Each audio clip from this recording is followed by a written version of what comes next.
Hi everyone, my name is Jacob Reed and welcome back to my channel. Today I'll be talking about Raised by Wolves Season 1. That's a new show directed and produced by Ridley Scott and it's on HBO Max, which is this new streaming service that not a lot of people have apparently because nobody I know has it except for my godmother and that's the person I'm using whole password. So I don't know. I think it's free for those who do have HBO, but like I said, I'm using my godmother's password, so I really don't know that. Um, so yeah, let's get on with the show. There is a lot to say about this show. I've never been so impressed by a show, only for that to quickly turn into disappointment over the course of a single season. I'm gonna start off by saying that this is a very original series. It was very stylized and strange in a good way. The first episode, for me, was such an impressive pilot. We get the introductions to each of the characters in a rapid yet smooth way, and I like the atmosphere and the character dynamics throughout the show. So, starting off with the characters, first we have Mother, and she is probably my favorite character throughout the series, mainly because of the actress who plays her, Amanda Collin, is such a good actress, guys. She puts so much emotion into the role. Even though she's an android, we could see her many moods and the different things she's feeling so well with her face, while her body is acting very stiff. She does a good job with that, like not moving her body, but moving her face in a way where you start to empathize with her. Actually, I empathize with her more than the humans, to be honest. Mainly because he cares about her kids more than Marcus cares about his kid. Yeah, I love the scene where Mother kills everyone on that spaceship. Yeah, it kind of shows that Mother's a badass.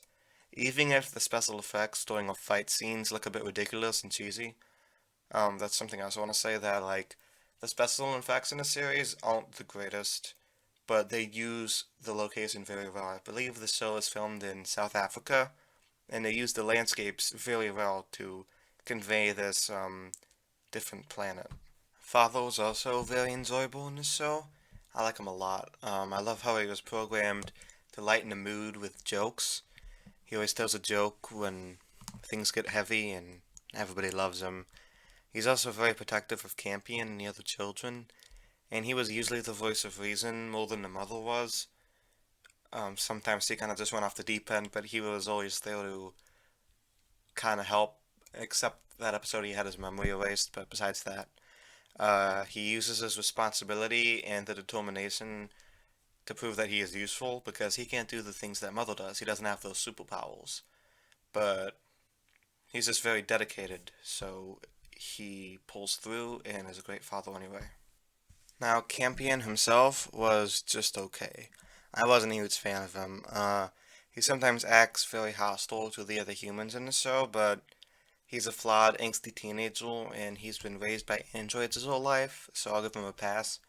You know, he's been very sheltered as a kid, and he's been taught his whole life that these religious people are evil, kind of like the religious people have been told that the atheists are evil. So I guess it's just more he's a product of his environment than anything else. And then as for the humans, there's Sue and Marcus. They're a human couple, but the faces they have aren't their own. They actually stole these faces from other people to disguise themselves. Now, Sue was okay. There wasn't anything fantastic about her, but she was a fine character who seemed to really care about her son Paul, even though we find out later that he isn't her son. And then there's Marcus, and he started out okay, but he quickly turned into a stereotypical religious fanatic, and he's like a false prophet, I guess. He thinks he's like the second coming or something, and he got annoying very quickly. I like Travis Fimmel a lot though, but I feel like in this, he's just playing Ragnar Lothbrok again. He's just playing Ragnar Lothbrok from the future. And the kids in this show are pretty forgettable. They range from passable, okay child actors to downright terrible, annoying children. Maybe it's just that I hate small children. Maybe that's it. I don't know.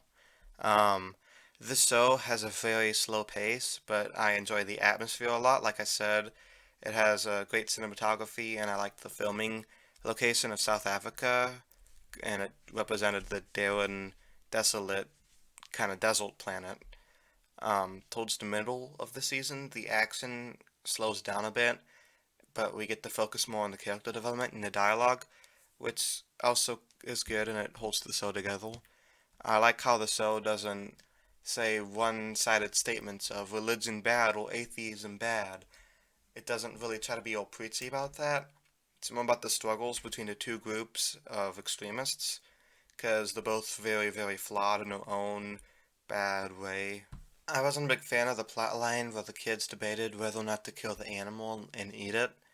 The choice was either like you eat this animal or you die of starvation.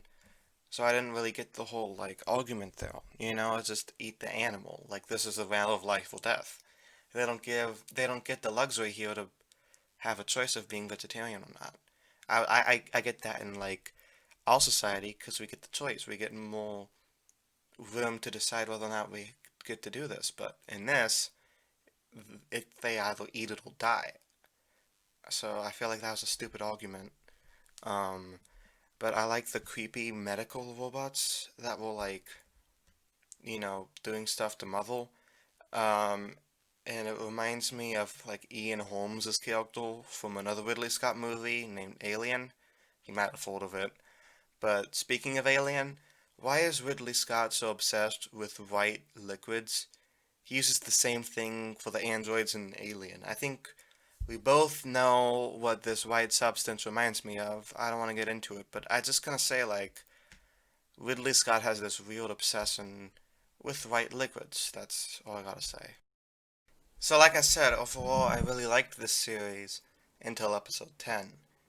Oh Soul, that was a bad, bad episode. The plot took a deep dive in quality, and it didn't really make any sense.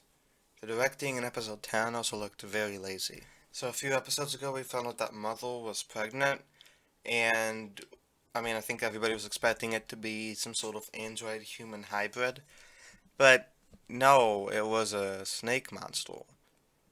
Now, I get the foreshadowing early on that episode, because of the snake monster and Marcus's drug-induced dream, where he sees a snake being that kid's hand and it bites him.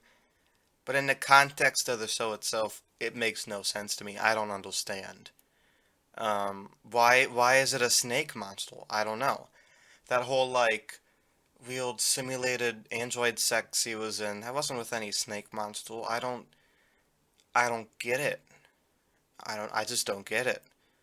Also, why did Mother and Father think it was necessary to dive into this hole? I don't know. It took Game of Thrones like 6 seasons to run itself into the ground, but Raised by Wolves only did it in 10 episodes, so, I don't know. When I started this show, I was like, hey, maybe this is going to be the next Game of Thrones. This is not what I meant. This show started out so strong, but it ended, at least this season, it ended on a very poor note for me. Like, I don't know how you could mess up a story's writing so fast. This is also like that show that was on earlier this year called The Outsider, also on HBO. It started out really good, but then, like, by the end of it, I was just so apathetic to everything. I just didn't care anymore. What's with HBO shows and their love of doing that? I haven't been, like, I haven't loved an HBO show's ending since Chernobyl. And that was like a year and a half ago, so I don't know. These last episodes showed character changes, the motives, and alliances in an instant, without any sensible cause. Similar to Game of Thrones final seasons, it was very rushed and disjointed and weird. There was plot holes in the story, the size of those big holes in the ground, and also, what are the odds that when Mother and Father's ship goes in the hole, it misses the lava and went straight into another hole? What are the odds of that? I might check out season two. I might not. I think I'll see how I feel about the show at the time and kind of see what the fans are thinking. Because I don't know what the fans are thinking with this finale. Like, I haven't actually been on Reddit in the past few days, but I know I hated it. If this finale didn't happen, I would give this show a B plus. But I'm giving the finale like a D. It sucked. The finale was so bad, it ruins the score for the rest of the series itself. So I'm gonna give this season a B minus. Let me know down in the comments what you thought of Raised by Wolves. Do you think HBO has a bad track record of good starts with terrible finales? Will you guys be watching season 2? Let me know what your thoughts are. I post videos every Sundays, and every other Monday I'll be posting a Fargo video. So make sure you check those out later this month. I'm gonna be posting about The Mandalorian when that comes back. I'm super excited about that one. I hope everybody out there has a nice day and stay safe and peace.